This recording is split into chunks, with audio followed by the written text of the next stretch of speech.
Donc l'historique a démarré en 2007-2008 avec la création d'un bâtiment d'élevage laitier avec la famille Simon. Donc deux familles, famille Poinsignon, famille Simon, qui ont poursuivi l'activité laitière en 2007-2008 en créant un bâtiment sur un terrain de Monsieur Simon, de Pierre.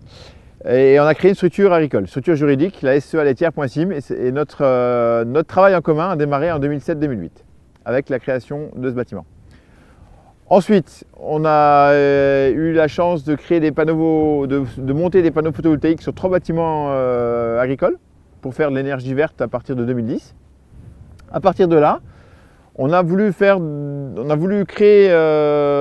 poursuivre dans l'énergie verte et nous avons développé une unité méthanisation. On a mis 5 ans pour monter le projet de SAS Métal La Rotte qui a vu le jour en 2016. En 2016, l'unité a démarré à produire de l'électricité à base d'effluents, de végétal, de déchets industriels. Donc là, on fait de l'électricité pour 600-700 pavillons.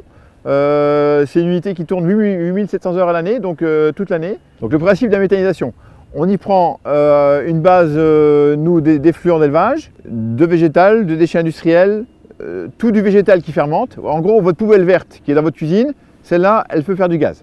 C'est-à-dire que tous vos déchets, les épluchures de carottes, le navet, tout ce qui se dégrade fait du gaz.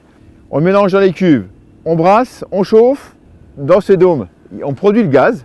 Et le gaz, il est un peu comme la digestion, elle est un peu comme notre estomac.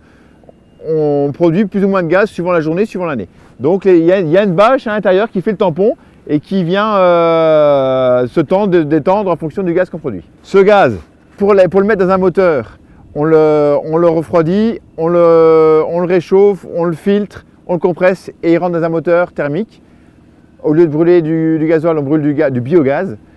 Ce biogaz, ce moteur alimente une génératrice. Cette génératrice produit de l'électricité sur lequel l'électricité est vendue sur le réseau Enedis et est vendue à EDF pour fournir l'électricité aux alentours. Donc on a créé un deuxième site à côté de la première où on crée du gaz vert. C'est le même process, c'est des effluents, c'est du végétal, c'est des déchets extérieurs, industriels. Sauf qu'à la place de brûler ce gaz dans un moteur, ce gaz, on l'épure, on le purifie, on garde que le CH4 et on l'envoie dans le réseau GRDF qui va à 12 km, qui va sur le réseau gazier de Créange, Folquemont, du DUF. Ouais, il y a des nouveaux process qui vont arriver, 5-10 ans, pour faire 2 fois plus d'énergie à partir de cette même matière.